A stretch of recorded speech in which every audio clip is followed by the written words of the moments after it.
This episode of the Amp Hour is brought to you by Contextual Electronics. Do you find yourself struggling to get started designing your own hardware? Do you understand some of the basics of electronic theory, but don't feel confident enough to start designing your own boards? Contextual Electronics is an 8-week program that teaches you how to combine the theory and the practical side of electronics into a finished product.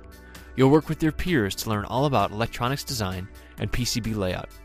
To learn more about the course and to sign up for Session 1A starting in January of 2014, go to contextualelectronics.com. This is the Amp Hour Podcast, recorded on December 23rd, 2013. Episode 177, Fiesty, Festivus, Futurology.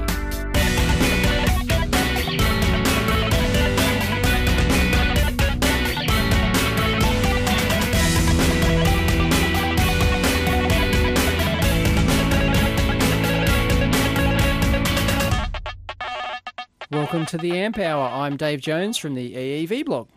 And I'm Chris Gamble of Contextual Electronics. And I'm Michael Ossman of Gray Scott Gadgets. Ooh, Mike, thanks for joining us again. Thanks for having me again. It's great to be here. It's a Festivus miracle that you're back. It is. Happy Festivus, everyone, by the way. It's, Happy of course, Festivus. It's the 23rd where me and Mike are, and Dave's celebrating Christmas Eve right now, but the time difference is no matter for Festivus. Festivus can expand into your entire year. It's a way of life, really. I can't believe I didn't know about this. Festivus. Do you have your Festivus pole, Dave? I'm sure I can erect one out of multimeters or something like that. It's got to be aluminum. That's the key. Right, Yeah, it's got to be right. Okay, Yeah. right. Okay. Sure, I sort something out. Yep. Something about the strength to weight ratio. Yeah, right. Got and it. so we'll be airing grievances later. That's obviously a Festivus tradition. We cannot be in the same place for the feats of strength where we would battle it out in the front yard. But if I think people we haven't all seen know it, who would win. I got about Who would win? 5 inches on Dave. So I'm just saying, I don't care how much he works out. All right. You're toast, dude. He's an old man. He's an old man. Look at this guy. Yeah. Oh, dear, dear. Well, Mike, welcome back, man. It's good to have you back. Thanks a lot. It's exciting you to be had- here again. Obviously, nothing better to do being a nerd on Christmas Eve. You know? That is an excellent point. Oh well, it's not yet Christmas Eve yet, is it? So, No, but it's close but enough. it's close. Yeah. It's getting Are you close. guys taking? Well, I mean, how much? I guess you guys are both self-employed, so it's a little different. But how much time are you Yeah. taking off? I mean, as self-employed people. Me, I'm I'm shooting a mailbag after this before I head to my Rello's Christmas Eve party. So Yeah. I'm struggling to get that done, and I'll be back on Boxing Day probably. Yeah. Yeah, about Yeah. the same here. Like maybe Yep. a day and a half off.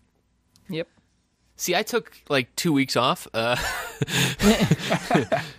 yeah, I'm going to be working at home. It's just my second job effectively. So Right. Right. yeah.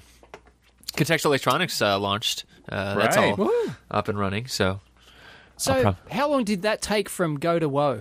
6 months. 6 months, right? Only 6 months, guys. Yeah. Yeah, but how many hundreds of videos have you shot? yeah, like 150 or so. Wow. Yeah. Exactly. Yeah, wow. That's a Yeah, lot. so that's up and running, and people started signing up. It was surprising. I saw like an email I got, and I'm like, "Hey, someone actually signed up. This is awesome." All right. We got one. No, we got like 10 or 15 so far, so that's good. It reminds me of the Ghostbusters scene, We Yeah. got one!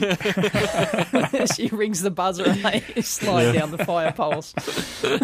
Yeah, that sounds about right. Yeah, I was running around my house like that yesterday. No fire pole yet, of course, but Right. Yet.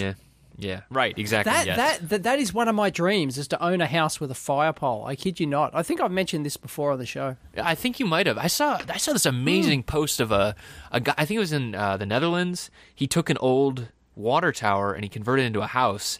And the number one question was like, how did you not put a slide or a fire pole? Yeah. Or anything like that? I mean, if you got any kind of height in your house, you have to do it.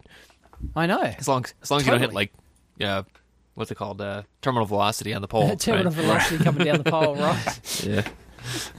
I mean, Oh, Mike, you should do goodness. that all the way down the mountain, right? I mean, you're up in the mountains, right? Absolutely. Yeah, like zip line or fireman should pole have or a- something. I you should know? have a zip line. Yeah. I really actually my lab has a little balcony, and Oh.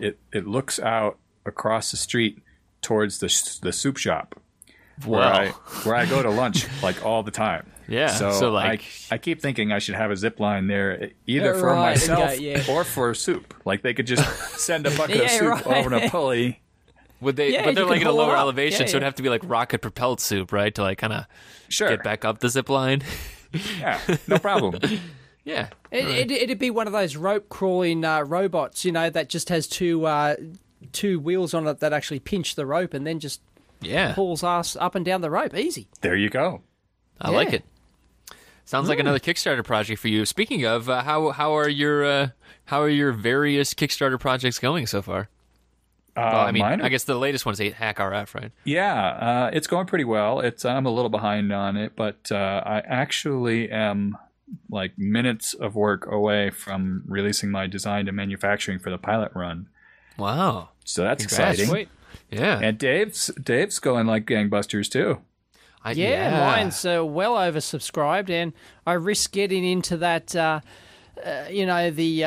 What is it? The pit of doom, pit of Despair. Pit of despair. the pit of despair. Yes, where I've got Yes. to not quite, because this is my full-time job already. So Right. it's not like, so that's not too bad. But from the aspect of having to buy certain reels, so reels of components, for example, like if I sell 1,001 units, right? See, I don't care about the money. I'm just looking at the number of units I have to manufacture. Everyone's focusing on the money. Oh, you're going to hit 100,000. Who cares? Right. I don't care. I'm just looking at the number of units, right? And so what are you at right now? What are you? Oh, 881. At 880 something. But then backers that doesn't correlate, right? I mean, it's people might buy no, too. it doesn't necessarily correlate. And because I'm now allowing multiple, people can pay extra for multiple units, and Kickstarter doesn't support that. Right. Which is a pain in the ass. So I'm actually unsure of exactly how many, unless I go in there and manually add them all up. I don't know. So I've just got to guesstimate. But anyway, if I have to manufacture, if I sell 1,001 of these things, then I have to buy an extra reel of 1,000 components at $4 a pop, just to just to get that extra unit, because these parts you can't buy one off. Right. So they're just not in stock as a one-off quantity kind of thing. So Well, you're gonna make some more and continue I would selling make this extras design anyway. after Kickstarter, right? oh yeah, exactly. I plan on making more, but yeah, there's always that awkward, number. Oh look, I've got to buy a reel with 3,000 parts on it, but I'm only going to make 1,200 or 1,500 units. Yeah. And it's That'd be an it's interesting one of those business things. opportunity too, if like someone came in and they said, okay, well, if one Kickstarter is successful at this, there's likely going to be other ones that are successful at this, right? So you think about like that, how a lot of the Kickstarters have like a Bluetooth low energy chip on it, right? And it's like you go out and you're like, all right, I'll buy all the reels of parts and I'll sell you, it basically like any other brokerage firm does it with electronic Right. components, but it's like Great, targeted so- towards Kickstarter. Great, so we can spam everyone like I got. I'm sure you got this, Mike, right? When you run a Kickstarter campaign, all the vultures, you start getting all these emails. I've gotten 7 or 8 of them already, and my campaign's still got a week left. And from companies offering, media exposure for your campaign to make it go gangbusters and all this sort of crap, and then people come in with the Kickstarter, telling you about how horrible the Kickstarter fulfillment tools are. So we happen to offer this fantastic fulfillment tool because we went through the pain of Kickstarter, and so we know what it's like, and here we go, just give us an extra % or two of your the usual. And, there's all these companies, and they just spam every single Kickstarter. I'm sure they spam them, right? I'm sure they there's far too many out there to go and deliberately target. So they've probably got some tool that automatically harvests my contact details scrapes off it. of Kickstarter, and exactly. Unbelievable. I guess it's a good problem to have, right? I mean, it's like, you're too successful. Well, yeah, but as you were talking about, right? A lot of these people claim to have come from the You know, they did a Kickstarter and had this horrible experience, and now they're offering a service to help others. You know, and they're doing it by way of spam. You know, thank you very much. You know, Right. thinly veiled as a personal You should start email, another service that prevents spam for other Kickstarter people based on your experience. Yeah, and I'll only take 0.5%. Yeah, Genius. Yeah, exactly. Yeah, it's a market at work, folks. So you got hit with the same thing, Mike? Oh yeah, backer management and manufacturing. Yep. Those are probably the biggest ones. Yeah. See, now you're interesting because you have a dual effect there too. Because you had a I guess it was earlier on with the Ubertooth one, but then you had a much higher level one later. Right. So was there a different effect? Oh, a huge difference. Because Ubertooth was almost 3 years ago. So it was kind of in the early days of Kickstarter, and there wasn't as much, it wasn't as well known, there wasn't as much public exposure, and there weren't so many vultures around the whole thing. Yeah. I did get one or two messages or emails occasionally, one or two a week maybe during that time, that were mostly related to manufacturing. At the most, that's what I got, like maybe one a week or so. Did you get the ones today, from China? The China ones where they're like, all over the "Dear place. sir, I am Bluetooth. Please send us files for Bluetooth." I am Happy Wang Lo Company. Yeah, We manufacture product. But when I did Hack RF a couple of years later, it was a world of difference. It was 10 times as much of that stuff. Yeah, and more specialized Kickstarter related things. Right, it wasn't just we'll help you manufacture. It was we specialize in helping Kickstarter creators. Right. And tell me, how horrible is this Kickstarter survey / fulfillment / address management system going to be, or should I not ask? So I haven't really looked at it since the Ubertooth days, really, because I haven't actually collected shipping addresses for HackRF yet. Oh, right. Okay. There's really no point in collecting that stuff until you're ready to ship. Until the last minute, yeah. Because otherwise, you have to field people's change of address and stuff like that. So for the most part, back in the Ubertooth days, it was pretty crude but usable. You basically had the opportunity to give your backers a survey which you could customize, so you could get them to answer whatever fields you need, like their address, for an example. And you would think that'd be like default, given like why you have to do it as a survey is beyond me. It's just nuts. And I'm not actually sure that's still the case. I think it is. Some things are is. different. But well, some people are. Yeah, a lot of people have been emailing me and telling me that's the case. So and it wasn't too bad. I mean, I had to ship units for Ubertooth, and 500 is a lot. But it's doable. But it's doable. I did use a postal service, a third-party postal service application that I could like import a database full or a CSV file full of, and it would validate them all for me. And that was very helpful. But getting that software to work well was a completely different challenge. Right. Yep.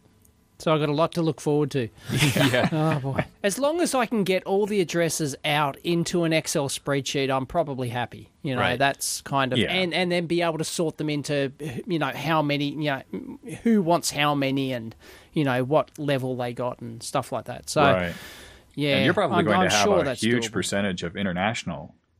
Oh, most of mine is international, always. Oh, really? All yeah. All of mine is always like 90-95% is international. Yeah, mine have been like maybe 30 to 40% international. Yeah, because you're in the States, that's right? The benefit of being whereas in the me, States. it's going to that's right. Like probably 30-35% of my sales always come from the US. Uh-huh. That's So Well, enjoy hanging out at the post office in the new year, man. That's fun. yeah, exactly. That Well, sucks. I've only promised to send the first 200 personally. After that, all bets are off. Oh yeah. So yeah.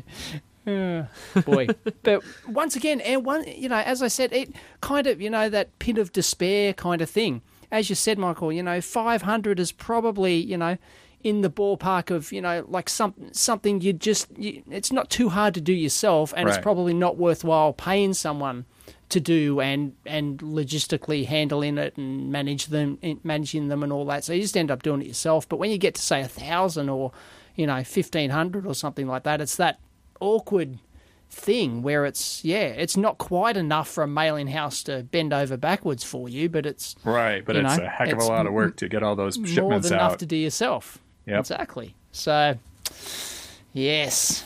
Anyway, my experience with Kickstarter has not been good so far. It's so inflexible. I tell you what, I just found out and just tweeted, of course, as I do, that they can't change your address. They can't change your bank details after you launch the campaign. Yeah, it's weird. I kept trying to get Dave to change it over to my bank account. He's just not. They're like, no, I don't know why you would want to do that. And that's what I tried to do. Yeah, it's Festivus miracle. And they confirmed. I've now got a one of my fans works for Kickstarter, and he's one of the support people. So I get a bit more personalised service, I guess, than most Kickstarter backers. No, he went and checked, and no, this system does not allow it. You cannot change your bank details. Well, after you launch that campaign, it's horrible. I hope you have valid bank details. Well, exactly. A lot of because see, I'm switching come 1st of January. I'm now a proprietary limited company. I'm a corporation. Oh, he said it on the show now. Oh, he's a new. Yes, Dave is a business. Mm-hmm. I'm not a businessman. I'm a business man. To quote Jay-Z. That's right, folks. I'm hip. At least I read hip things online. I have no idea who Jay-Z is. Oh, Dave, really? No He's idea. The most popular rapper in the world. Come on. Nah, sorry. No, I've heard of him, but no, I wouldn't know him if I. I'm gonna send you some links for Christmas. I'm gonna send you some links. All right. Listen to some new music. Yeah. But that's great. Yeah, you're a business now. That's great. Yeah. But it's all new bank accounts, and I can't change anything. It's whatever. ridiculous. You're fine. Bloody You'll Kickstarter. be fine. And you can't even change. Hang on, here's another rant. You can't even. They don't even support line feeds. Freaking line feeds in the fields for the perks. You know the perks on the left-hand side, right? Yeah, Michael knows what I'm talking about, right? Yep. Yeah, you can't even can't even start a new line. The text just is one whole sentence. It doesn't allow any formatting. It's ridiculous. What are we back in bloody 1960s IBM mainframes? Sounds like Give me a break. You're not there. You're not there for the. You're there for the marketplace. You're not there for the technology. Yeah, and that's what it comes down to. Yeah. Yeah, but come on. You can't even format text. It just makes you look like you're illiterate. You can't even type a sentence because there's no. It's just. Yeah. Pisses me off. Can't help it. Sorry. End rant. Yeah. You'll have to focus on the electronics instead, I guess. Anyway, that's how I've been. That's good, man. Yeah. Your business. I scored a whole heap of shit at auction. Oh, yeah? Oh, yeah. That was a fun video. Yeah. So and, of how course, much you pay everyone for all comes that gear? in and... Did you say that or a lot. Yeah? No, I didn't say, but it's a lot. People think I got this shit for nothing. Yeah. It's no, I paid a lot of money, and everyone's going, "Oh, give it all away, give it all away." I need an oscilloscope, No, thanks. Yeah, no, that was not. It's not a giveaway. Oh, that was that picture you posted. I might give the odd one away, but geez. Yeah.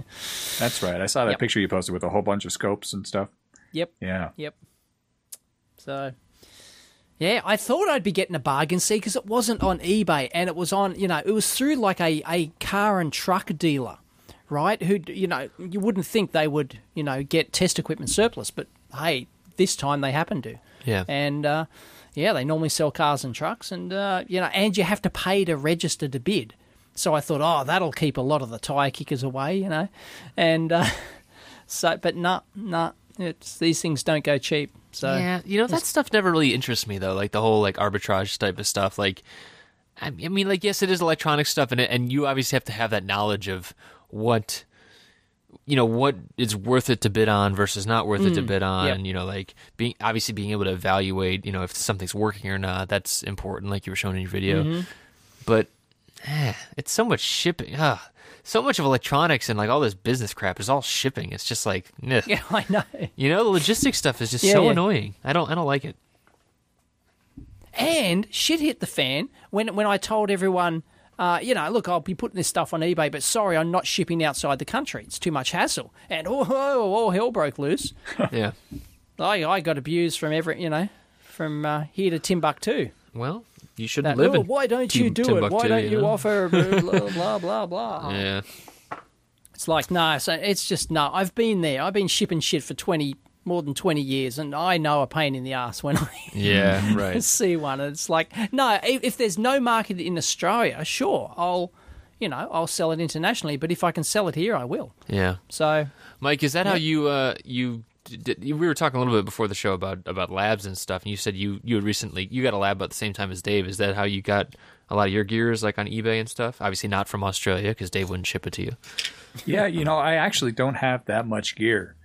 I have as an RF guy, really? I know, isn't that crazy? I mean, and some of the gear that I have is on loan from DARPA funding my projects, and I'm going to have to replace it when my projects are over. So, no, you won't. They'll just forget about it. Off in some budget It's just a somewhere. line item, right? Yeah, whatever. Auditing? What auditing? So, like, my own personal gear that I have is very limited and, like, ancient stuff that I found on Craigslist or whatever. Yeah. Well, you don't need much to do. Ultimately, it's just that most of, a good lot of us, my hands up, are just gear freaks. We just love getting shit and equipping our lab, even if we don't use it. It's a sickness. The dreamscaping of that one day when you'll need that. Right? Exactly. Yeah, that nanovolt generator I've got. Yeah, I need to generate nanovolts, Yeah. Why wouldn't you? So actually, I really need to do some shopping around. I need my own spectrum analyzer that, goes to at least 6 gigahertz. And I could really use an RF signal generator that goes that high, and a bunch of stuff. Yeah. Are you... remind me from the last time you were on the show. Did you do SBIR? Because we were actually chatting about that last week. Oh, right. No, I didn't. The projects that I've had externally funded have been funded by the DARPA Cyber Fast Track program. And what's that? That sounds very Terminator-like. Yeah. Totally. Skynet-like. Yeah. The Cyber Eliminator program. So DARPA is the Defense Advanced Research Project Agency. It's a part of the Department of Defense in the U.S., and they fund all kinds of research and development, primarily military focused, but some of it's pretty broadly focused.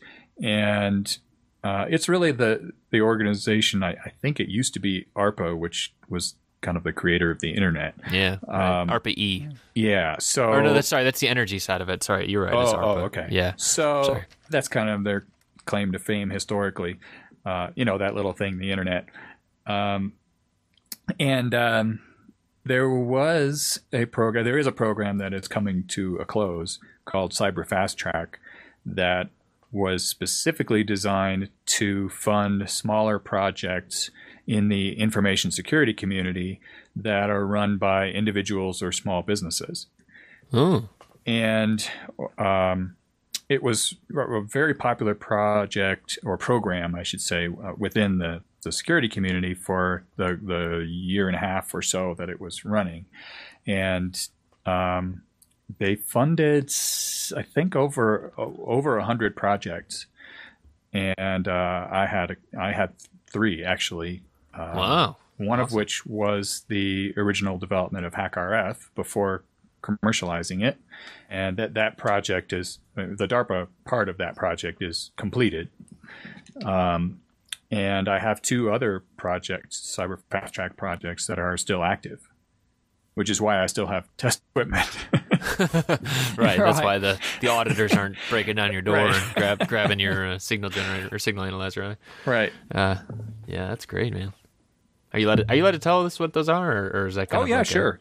Well, and the cyber fast track program includes, I mean, some of the projects that they fund may be proprietary or even secret, but my projects that I proposed are entirely open source, and that's one of the cool things about the project, or the whole program from my perspective, is that I was able to propose these projects and say, like for HackRF, for example, I basically went to DARPA and said, I would like to build this fairly sophisticated software-defined radio, and I'd like to prototype it, and I'd like to build 500 of them and give them away for free, and I would like it to entirely be open source and publish absolutely everything produced by this project, and I'd like you to pay for it. And they said yes.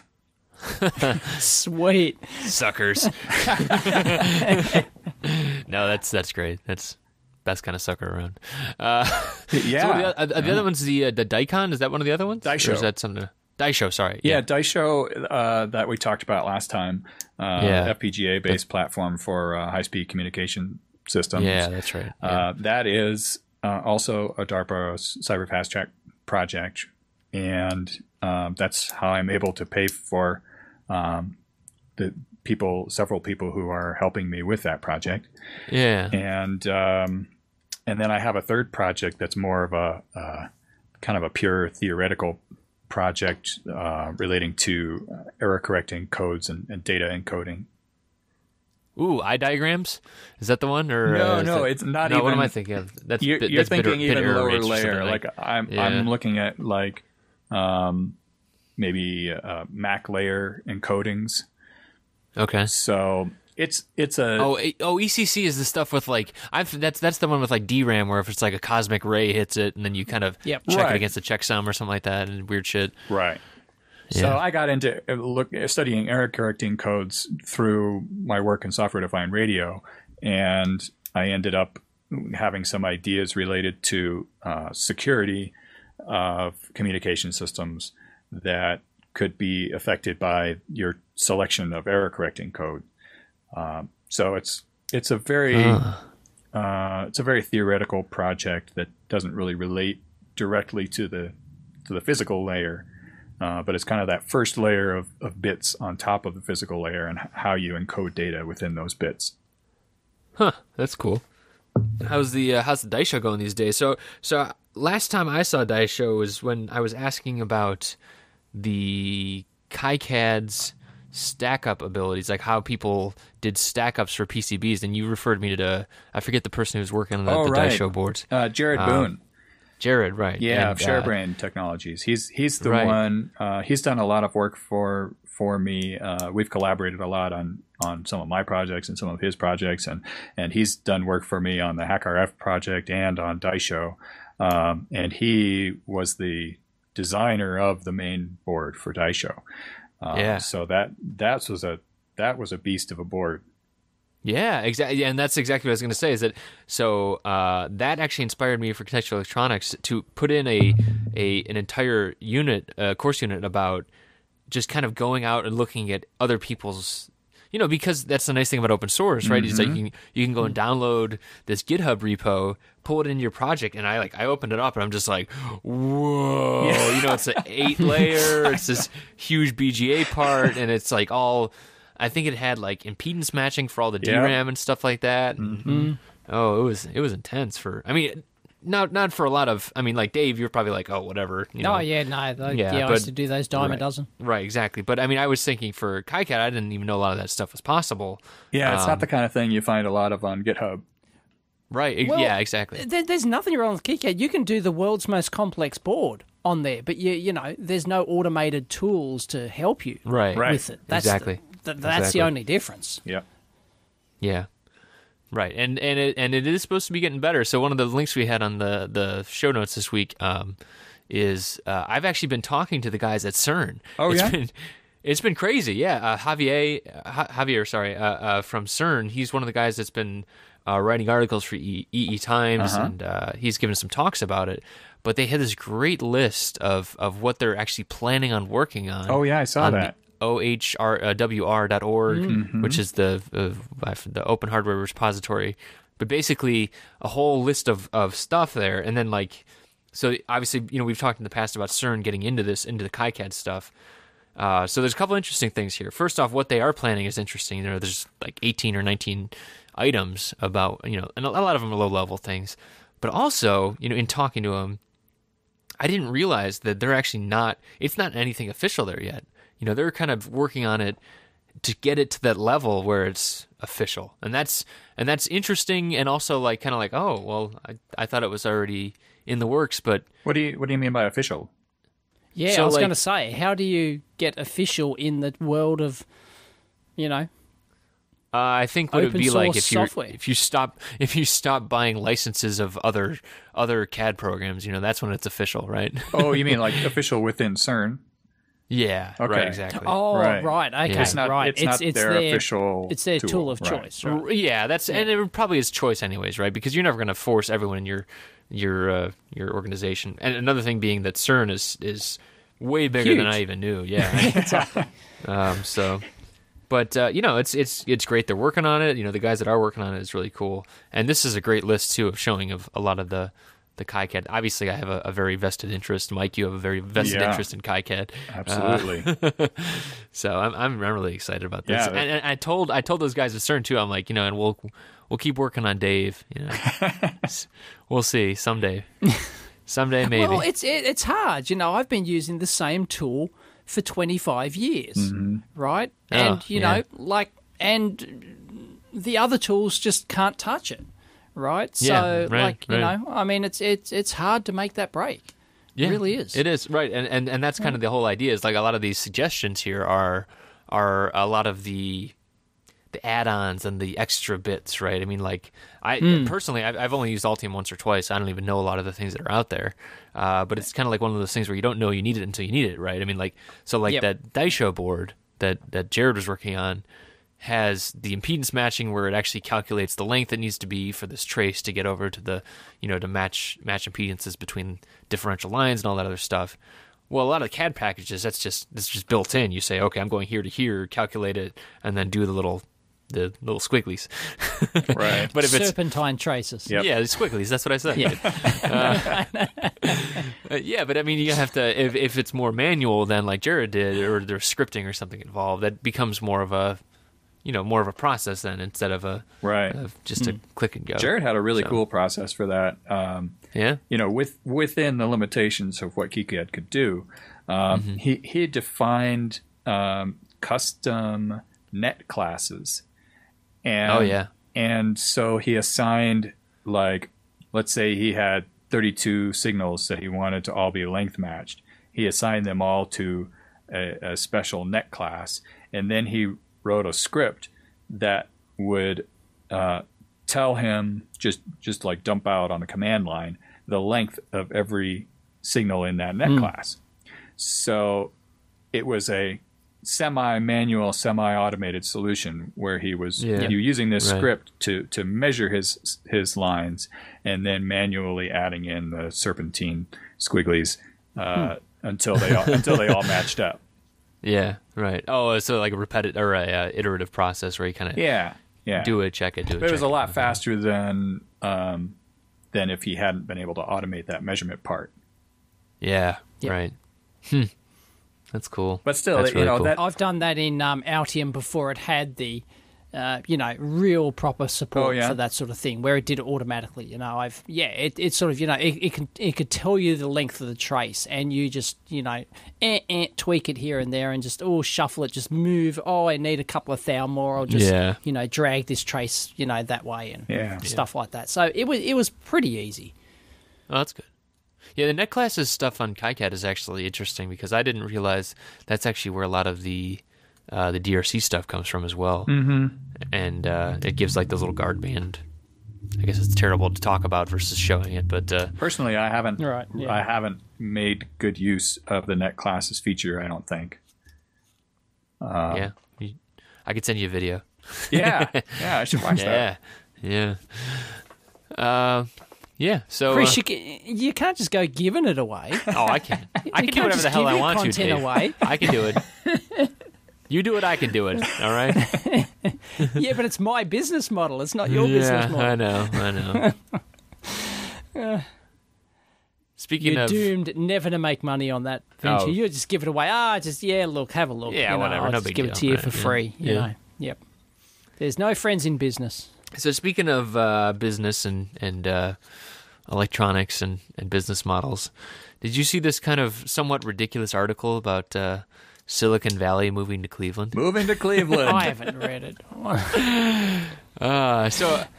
Someone who posted this, Theliot, posted this to our subreddit, but it kind of comes down to this interesting argument about what really defines innovation, right? I mean, so all of us are kind of none of us are in Silicon Valley, right? And some of our listeners probably are in Silicon Valley right now, or Bay Area, whatever, or in other technology centers, Research Triangle, New York, whatever, wherever these areas are. And it kind of comes to an interesting point about what really defines innovation in an area. And I ended up getting into it on Facebook with someone about, like, he's like, oh, this could never ever happen outside of California, and it's just totally impossible that any innovation happens outside of California. And of course, my red flag flies up, and I'm like, what are you talking about here? But but it's just about what actually defines innovation, and could all this stuff move to Cleveland in a day, right? If Google said, all right, well, we got $1 billion, we're going to move everyone to Cleveland. We're willing to take the losses on the people that won't move to Cleveland, even though they're not Detroit. Well, it's an interesting question. How do you define innovation in the electronics industry? Is it like guys like us, where we're just using existing off-the-shelf parts to create new products? Is that defined as innovation? It depends on what level you want to define innovation as, Whereas if you're developing new chips and techniques and technologies and process technologies and stuff like that, that's obviously innovation. But is this sort of stuff we're doing innovation? Just taking, just designing get a new idea, come up with a new product, but you're just using parts off, from your local supplier. Yeah, well, that's one aspect of it. I think the bigger thing, though, is it more about the network effect of, like, okay, so you have, say there's 10 people in Cleveland, there's 10 people in the hills of Colorado where Mike lives, and there's 10 people in Sydney where you live, Dave, right? And then there's 1,000 people in Silicon Valley, right? All interested in the exact same thing. I think the place with 1,000 people is going to have the net effect, right? But the question there is then, outside of that 1,000 people, what are some of the other benefits that are there? And I think the assertion that I have is that there are other interesting things that are there, like mindset and everything else like that. But ultimately, it's all about the number of people there, and possibly also the money that's there. Yeah. It's the back-in money and stuff like that. But once again, it comes back to what sort of stuff you're working on. If you're just working on developing products that you just buy the parts from DigiKey or whatever, and you get your boards, and you can do that anywhere in the world, right? There's no, there's nothing unique to Silicon Valley that makes that easier. You're still going to order your chips from DigiKey, which comes from bloody whatever state they're in. North Dakota, yeah. Yeah, I think instead of moving to Cleveland, Silicon Valley is moving to the internet. Or the whole world. Exactly. Right. Yeah, right. And then if you want to do production, well, you're going to, most likely do it in China in 90% of the cases, right? So, Silicon Valley, the only thing going for it is, as you've said, that networking and the availability of money and all these, it seems every week there's a new sort of seminary type, angel funding, investing. What's the word? Accelerator. There you go. Accelerator type conference, right? We don't even have those in Australia. They just don't exist for hardware. Right. Although there might be some news on that front soon, but I won't. Oh, yeah. Well, now we know there will be, folks. But he can't say what it is. That's the secret. Ooh. I think the author of this article put Cleveland in the title just because he wanted it to be mentioned on the Amp Hour. That's probably exactly what it was. Yeah. That yeah. must He's be like, it. oh, Chris. Yep. No, he mentions too. He mentions, Buffalo, Pittsburgh, a lot of the other places where there's, it's always based around strong university settings and stuff like that. And that's somewhat some of it. I think it's more. I mean, if I was gonna pick a town or a place that was gonna, and the characteristics that had that, it would be people that are young, they're hungry, they're stupid. But then then there's other factors, right? There's people that are willing to take risk on the young and the stupid, right?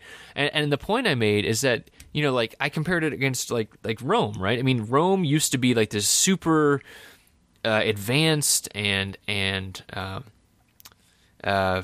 it was the center of a lot of different things there, right? Like Silicon Valley was and still is in many ways, right?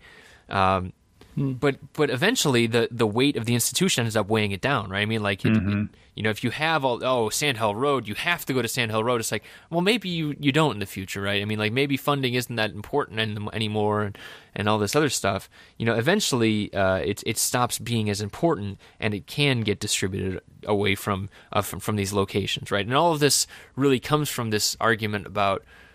Really, this whole article started because there's all this strife in Silicon Valley and San Francisco about the cost of rent, right? That's really what it comes down to, which is its own silliness. But yeah, I mean, I think is that a detriment because you're almost because it's so expensive to do work there, you have to sort of take all this venture capital funding, sort of like a vicious circle. Oh, that's an interesting point. I mean, if you're going to pay your employees, they have to live in the area and they don't want to commute for hours on end, then yeah, you do have to pay them more, and that ends up driving your costs up. But then all the other costs, right? So now people are always the biggest expense in any kind of like startup type thing, but parts are another big one for hardware, right? So parts are the same cost in Silicon Valley as they are in Cleveland or Sydney or Colorado as well. So yep. So yeah, it's an interesting point, and we'll see. I mean, I think it's just kind of in its infancy because it's not like it's been like this for 50 years. It's more like 10 years, right? I mean, like DigiKey, Mauser, all the online distributors have been like that for 10 years or so, right? And even China has only been manufacturing like they have for about 10 years or so in the capacity they have. Right. So I think it's gonna take a little bit longer to shake out, but. Well, I think manufacturing is a really good point because I mean, didn't they used to manufacture a lot of stuff in the Silicon Valley? Like back in the 70s.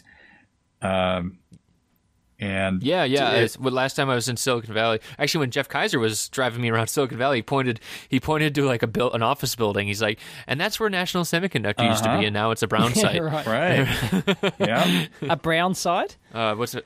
It's a brownfield. It's a brownfield. So it's like what's a brownfield? A former industrial chemical place that got the ground got contaminated, and it got like classified. So it's abandoned now. Yeah, it's like a super fun site kind of thing. So you can't do anything on it anymore. I think they built an office building over top of it, but I'm not sure.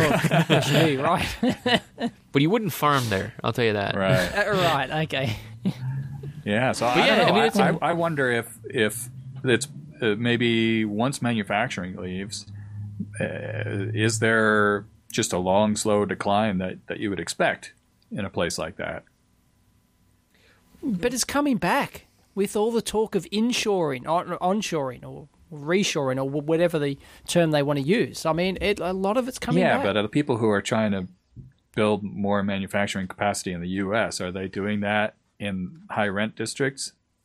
Right, yeah, right. Or are they doing it in, like, East Texas? Alabama or something. Someplace. Right, yeah. Low cost, no union states.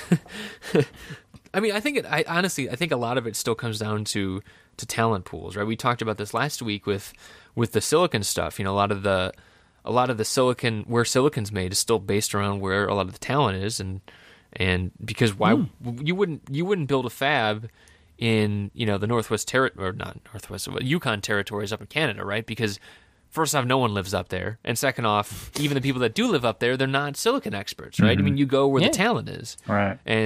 And I think that this ends up being the same argument. That's always the case, because nobody wants, you know, nobody's in this white collar, you know, industry is that desperate for their job that they're willing to uproot and move their entire family and lifestyle. Right. Yeah. Well, and I think it's interesting too, because I mean, both of you guys. I mean, so Dave, you're in the city at least, but I mean, Mike, you're out in the mountains. I mean, like, you're working relatively remotely, right? Yeah, I'm like a 50-60 minute drive from downtown Denver. Yeah. Well, I am in the suburbs. I'm a 30-minute drive from the city. That's true. Sydney traffic, right? Yeah. Yeah. Well, but it ultimately comes down to like how close you are to an airport, right? If you need to actually travel to a business meeting, right? And if you're flying, you know, anywhere from 3 hours to 24 hours in Dave's case, you know, it's like, you know, that hour drive to the airport doesn't matter at that point. And so it's like, you know, at a certain point, and plus with like Skype and Google Hangouts and everything else, it's like a lot of this stuff doesn't matter as much as it used to. Yeah. So it's more about who can outfit, you know, in the case of hardware, it's who can outfit their lab, right? Like Mike's going through, and Dave, obviously you've done a lot of that. You know, can you have the equipment you need, and then can you interface with manufacturing in some way that actually allows your product to be made, or, you know, can you find the talent locally that allows you to keep making whatever you're making? I think it all comes down to money, as it always does. If you can get the money, you can do your thing anywhere. And the talent, of course. Money and talent. But, you know, usually if we're talking small startups, it's usually, you know, like either a single person or a couple of people who are already sort of living and probably working in close proximity to each other, really. Squalor. So, Yeah. In their mum's basement, Yeah. I mean, I'm growing my business to the point where I now have half a dozen contractors, one of whom is full time, but none of us live in the same place, and you know, two of them are in different countries, and I think it's a really exciting way to do things, to operate, because I'm able to hire really whoever I want, no matter where they live in the world, and they can work. They don't have to move, and I can provide them work, and hopefully in the long term provide them, you know, sustained employment doing open source hardware and that kind of stuff. And you know, and of course I use contract manufacturers, and I sell everything that I sell through resellers. So that's, you know, the retail side is kind of outsourced and the manufacturing is outsourced, and I just get to focus on the technology and the people, and getting people to do more fun projects. Yeah. And all of your smart businesses are doing that. I mean, you'd be an idiot, right? If you've got the funding and, you know, and you've got the people to do it, right? You'd be crazy to just, you know, pick up and move all of that to Silicon Valley because you think that's where the action is, in quote marks. You know, I mean, why? What's the advantage? If you've got the money and you've got the people, if in this case it could be, you know, people spread around the planet, and if that works effectively, why would you, you know? That's a great question. A lot of people, a lot of companies do. A lot of startups think, oh yeah, we have to do that. We have to be embedded in the culture over there. It's bullshit. You know. See, now I feel like we should also stop and pause and say we're not there, so maybe we don't understand something about it, right? I mean, like, honestly, no, but it's just a distraction. I think if you got the money and the people, just head down, bum up, go and do your job. I think the people in that case is really the big thing, because it's like. I think a lot of people go there because it's like, well, I need the best talent, I need the brightest minds, that kind of thing. But I think increasingly, you know, we see this in the U.S. as like in a more general case, even outside of Silicon Valley, right? Like a lot of people used to immigrate to the United States to go to college and stuff like that, and they'd stay here and start companies and stuff like that. Now they're just going back to where they came from, And, for better or worse, right? I mean, a lot of immigration policy and stuff in there as well that affects that. But, that's a net negative, at least for the U.S., because then there's less people building companies here. And if you're local and you can get the talent locally, then you're right. That's all that matters. Oh, sure. Yeah. It's just about, if you feel like you need to get to Silicon Valley to get talent, then okay, yeah, you'll go there and you'll fight for it and you'll reward people handsomely for it and hope they stick around. But yeah, it's interesting. I mean, you guys are much closer to this than I am. So I mean, Mike, you got 6 people now, you said? Yeah. Wow. But most of them... Dave won't even hire one. Most of them are No, I part-time. won't even hire... Well, I've got, contract assemblers and stuff That's like true, that. yeah. But Yeah. I'm not in a position where I need contract designers or contract video editors or anything like that. Right, of course. Right. But it may eventually come to that, a few years down the track. I may, have so many projects on the boil that, I don't know. You should move to Cleveland, man. There's tons of good. Yeah, it's where all the action is. Yeah, Did you all ever the think that action. the person who wrote that article maybe picked Cleveland as a joke? That was my Because initial it's like, thought, yeah. what's the shittiest area I can No, possibly move he explains into? it. Hey, Cleveland. No, he explains it. He just says, like Rust Belt cities, right? Like Cleveland and low cost. Spelt? What does that mean? Rust Belt. So like people that Rust Belt. used to be steel manufacturers, like Buffalo, Right. where I grew up, Pittsburgh, where I was born, Cleveland. I'm basically made of rust. But all of the old like industrial places that were based around waterways, right? So like the St. Louis Seaway that went down to the Great Lakes, and then there's all the shipping based on that. Right. Okay. And then basically it all went away when I think 70s, 80s kind of time frame, and all these factories just rusted, and so did the Right, people. and everything was made in Japan and... Right, exactly. Yep. Yeah, so, I don't know if he picked it for a comical reason, but Right. it is fun to make fun of, isn't it, David? It is. Yeah. At least we're not Detroit. You know what? You haven't been here, so don't make fun of it yet. No, all right, no. Yeah. Sorry. Well, you haven't been to Sydney. Is that our New Year's resolution? I don't know, 2014? Mike, you ever been out to Sydney? Yeah. I have not. I haven't been to Australia yet. Oh, well. Might be the year, man. We should have a powwow out in Sydney or something. It's so expensive. Oh, so expensitive. Traveling out there. Did we mention that the Kickstarter idea we had? I don't know if we did. We after a show a couple of months back, we had this idea that we would do a Kickstarter and just fund a road trip or something like that. Yeah, well, no, it was based around. So you were talking. So Dave always. So Dave obviously has a young son, and it's a big and time investment to fly. For me and Mike to fly over to Australia, or Australia to fly over to here, right? I mean, like that's at least 40 hours worth of time travel and not time travel, but travel. And just getting acclimated to the time difference, and so Dave says he wants to stay for a couple weeks, and that makes sense. You want to be somewhere for a couple weeks to acclimate and be able to do that. Right. Well, the whole idea was if Dave's gonna come here for a conference, he's not gonna stay for 2 days. He wants to exactly. stay for a long time. To it. And so we were talking about renting an RV and basically driving around the whole western side of the states, and doing a bunch of videos, and definitely. so it was amp hour across America. That's right, exactly. We'll stop in Colorado, right? We'll drive the RV up to Mike's house and You bet. hang out in his lab. Then we had the argument whether or not we should get the manufacturers to fund it or something. Right. Oh look, we'll come and visit your fab if you we'll log your lab if you fund this part of the trip. That's right, or something like that. yeah. Or whether or not we should keep the corporate whores out of it and Well, that would be get us the then, Dave, viewers right? to back us. That would be us. And then we go, and then I suggested, well, you should come here and we'll do a road trip of Australia. And then you said, no, well, it'd just appear as, Chris bludgeon a free ride to Yeah, Australia. exactly. Yeah, what is there to see out there other than beautiful beaches, right? Yeah, well, Than the exactly, EEV blog lab. No, yeah. The expansive Yeah. EEV blog lab, yeah. So, Mike, I haven't had anyone take my $2,500 option No. yet Oh, no? Oh, on the lunch? Kickstarter. Yeah. Yeah, pretty disappointed. There's still time. There's still a week, folks. There's still a It's week. true. Mike, I was going to ask you about. So you are pretty prolific with going to conferences and stuff like that. Yeah. What's on your plate for 2014? Well, I'm definitely doing ShmooCon in January, and that's a what is ShmooCon? ShmooCon is an information security conference in Washington D.C. So I actually have a talk there with Dominic Spill on our unambiguous encapsulation project, which is the error correcting code project that I was talking about earlier.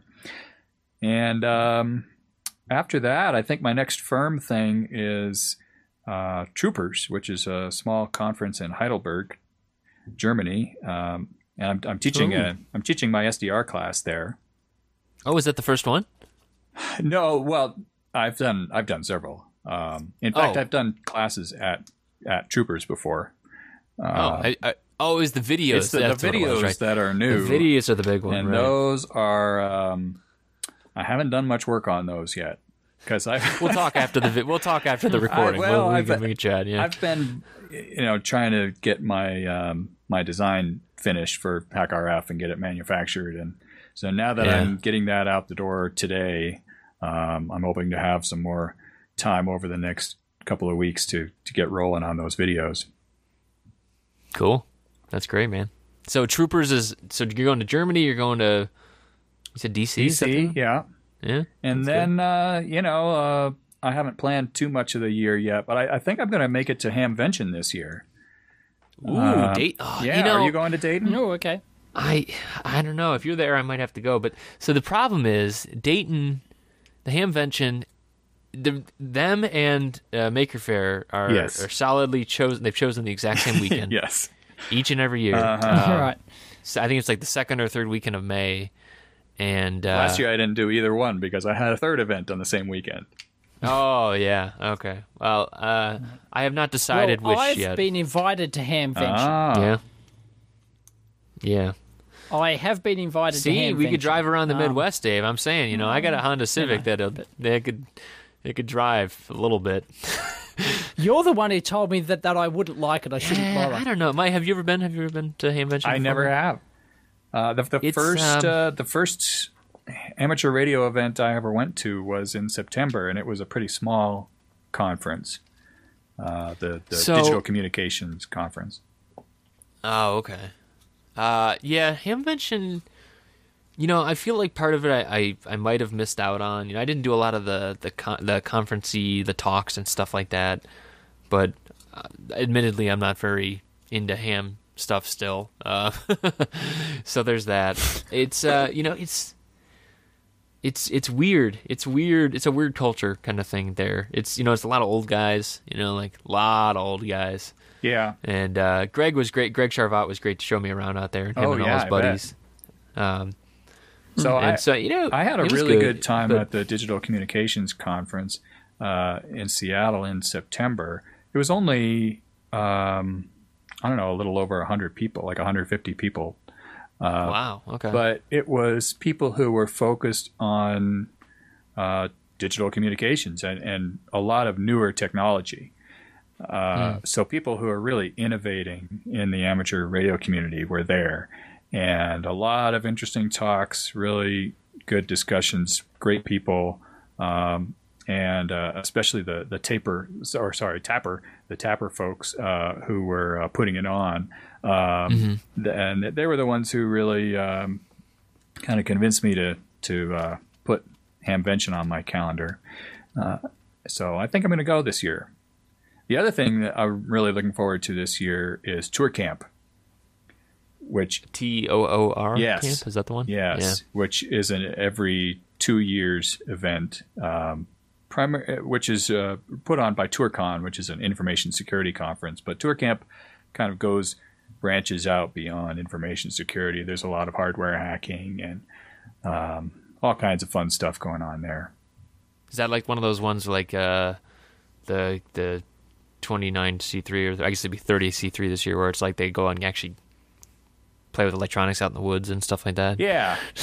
That's always so weird to me. 30C3 is coming up in a few days, but they do that group and another group in Europe do a camp in the summers every other year. Huh. And so camping plus electronics, I just never understood. I just it never is a got little it. strange, but it's a whole lot of fun. Yeah. Well, I mean, you go anyway. Like again with the employment side of thing, right? It's all about the people, right? That's all that really matters. Exactly. And honestly, Maker Faire too. It's all like a lot of it is some or not a lot of it, but some of it's silly. But a lot of it is just like this huge concentration of people who are excited about the same things that you are. That is the reason to go to conferences and conventions and stuff like that. Absolutely. And actually, a lot of the people, like all the people who do work for me, are people that I met at conferences. In fact, I think they have all been to Tour Camp in particular. So go to Tour Camp, hunt Mike down, and give him your card, folks, and you will be able to, or send him an email. Work like a dog. Yeah. Do you enjoy working on open source projects for no money? Then call now. 1-888. And you get a free used DARPA Spectrum analyzer that the goons will take back at any time. No, it's good work. It's good work. Oh boy, that's good travel though. That's and it's weird too. I think you and I have talked about it offline before. About it's interesting that a lot of the other fields that have a lot more conferences and stuff like that. I think about on the electronics side of things. There used to be ESC, which is now it used to be Design West, and I don't even know what it's called now. Yeah, I think it's still Design West. No, it was E Live maybe or something like that. But and then there's Design Con, but then like. Those are the two that I knew about, and then there's a bunch of like IEEE stuff. But that's kind of it. And then, but the IT security side of things, where a lot more people are getting into the hardware, it's interesting, but it's not, it's not. It's more focused on the security side, and hardware is more of a, and here's how you do it. Yeah, we have a great number and growing number of hardware neophytes in the security community, and. We may not have as much experience, but we do have the benefit of getting together and sharing our knowledge a lot. Yeah, right. That's powerful. That's important. So that's good. Dave, you should look for one of those out in Sydney, see if there's anything out there. And then Mike can go too. I doubt it. Yeah. Oh no, yeah, there is. I bet like John Oxford would know about that kind of thing or something like that, right? Yeah, exactly. There was one in Canberra. It moves around. Yeah. There's there's now a hardware contingent to this software conference. It's sort of like a spin-off. So, yeah, because he was doing the Linux Con thing or something like that, right? Yeah, Linux Conners. Yeah, I think Linux conference. And there's a hardware aspect to that, which is getting quite big now. And it moves around the country every year. And, yep. Sounds good. Yeah, there's also RuxCon in Melbourne, but that's a security conference. RuxCon, like RUX? Yep. I haven't made it to RuxCon yet, but one of these years I will. I imagine. What is that a New Year's resolution? Oh, is he going to say it? No. Oh. Not because I don't want to go to RuxCon, but just because I don't make New Year's resolutions. Yeah. Yeah, my New Year's resolution is to get through the next year. Yeah, that's a pretty good one. Yeah. Well, yeah, it's stupid, but as always, I've got plans. You know? What do you got planned, Dave? Oh well, I want to clean up the shithole that is this lab, and and make it more manageable for me to make it more efficient and optimized for me to do my job. Like I want to have a dedicated photography bench, for example, where I can photograph stuff. I'm going to be getting hopefully a new video camera tool for teardowns. And the stuff like that. I'm teeing up with a company to get me one of those. And, so I'll have that dedicated, and it'll have like a dedicated PC with capture and everything else, and I can do live overlays possibly and all sorts of, neat stuff like that. So that's the idea. That's the plan. See, I always get caught up with that stuff when I'm like getting into the I guess the infrastructure side of things with like labs and stuff like that. It's so enticing because there's so much to be optimized. It's like, oh, well, I could, I could get this camera, that camera, I could do this lighting, that lighting. But ultimately, like, I got so deep into that when I started doing this contextual electronics stuff that it's like it gets distracting at a certain point. Right. You know, like it can be really useful later on once you do get it set up, but it's like I got so distracted with some of that stuff at first that it was very difficult for me.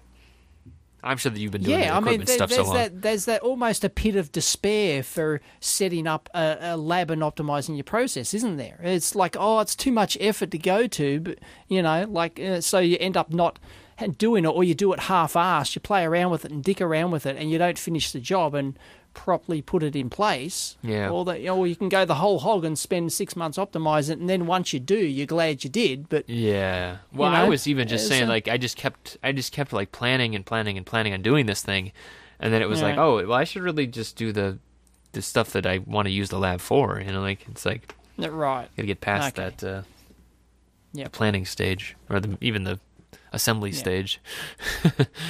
Well, what I want to do is try and, you know, add a bit more innovation to my videos, and also I want to produce more content on my blog as well, as in my text blog website. I want to produce some original content for that, not just video text and stuff How like that. novel. Yeah, text. Yeah. So 1960s, 1860s, and you know.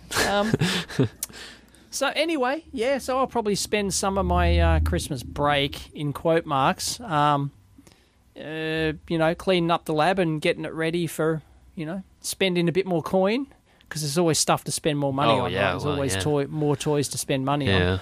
And, get it a bit more set up, optimized, because I'm sick of having, every time I've got to do something, I've got to sweep all the shit aside that that just builds up.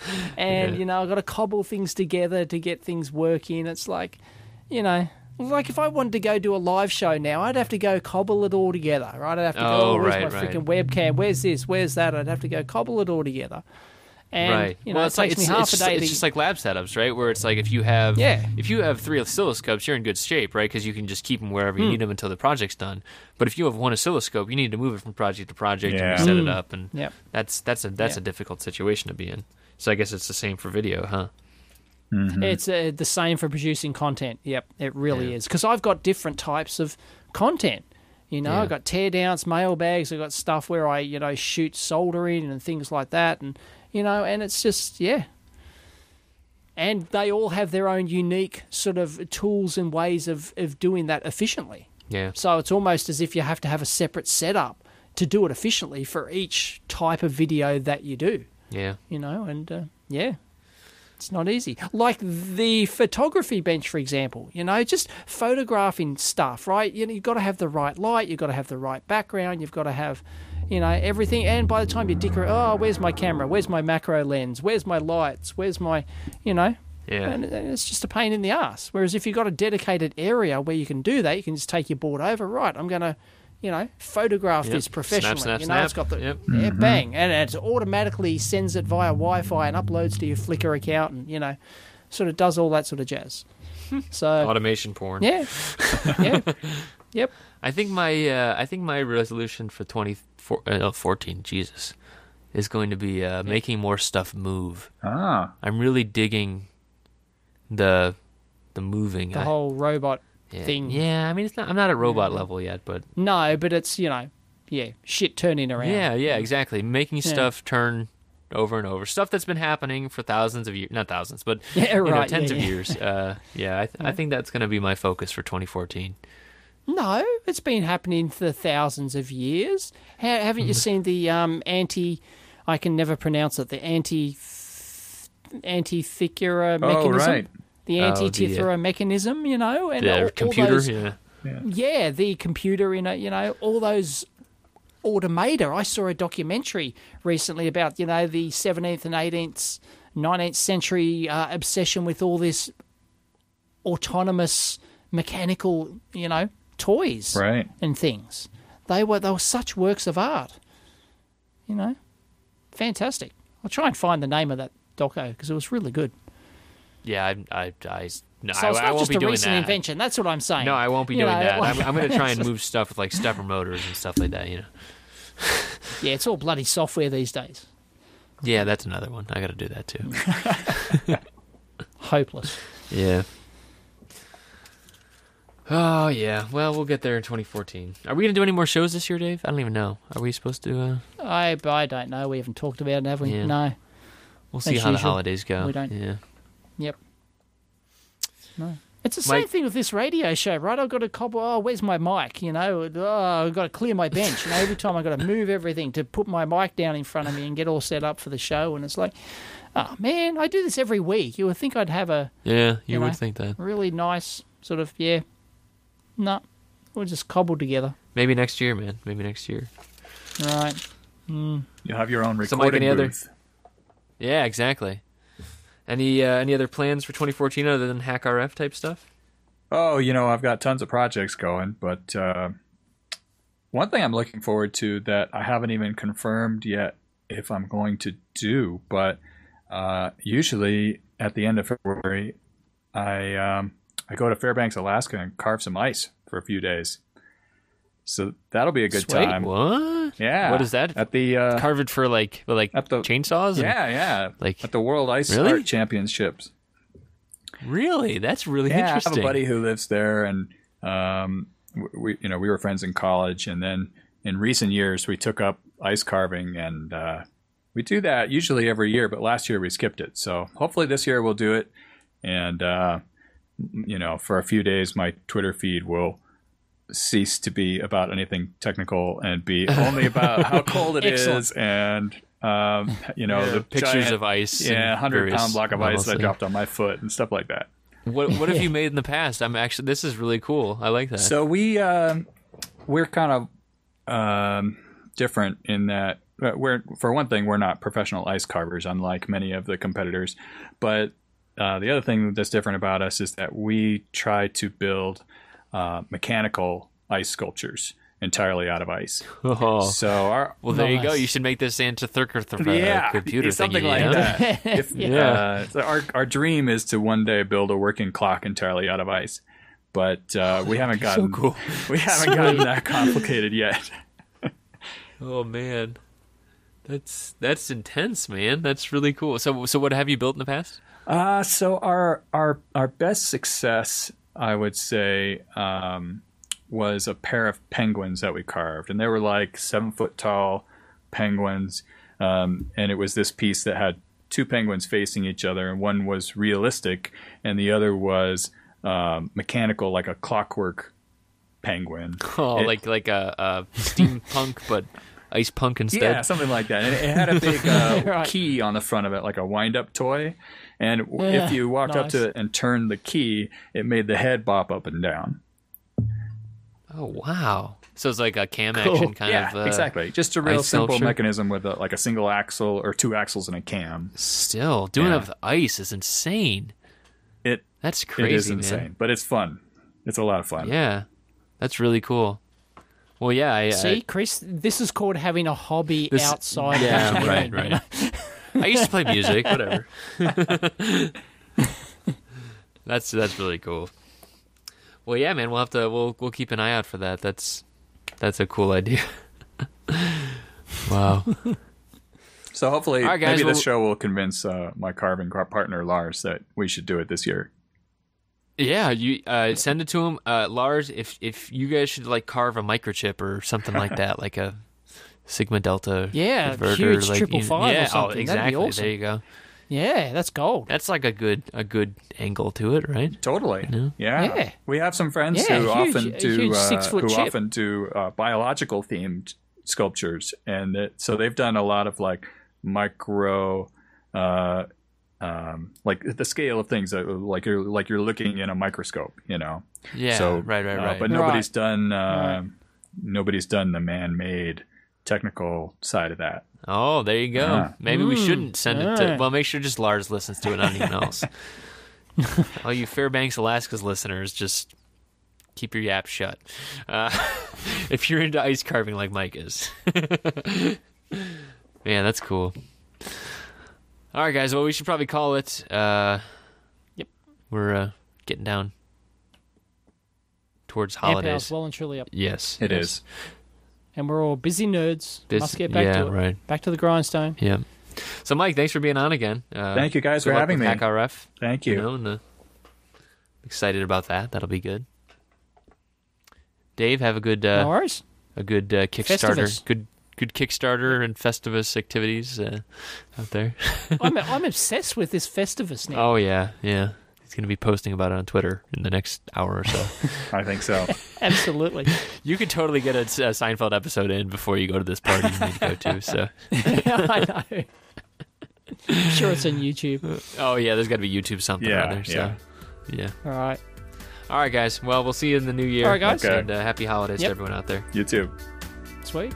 Catch you next time. See ya.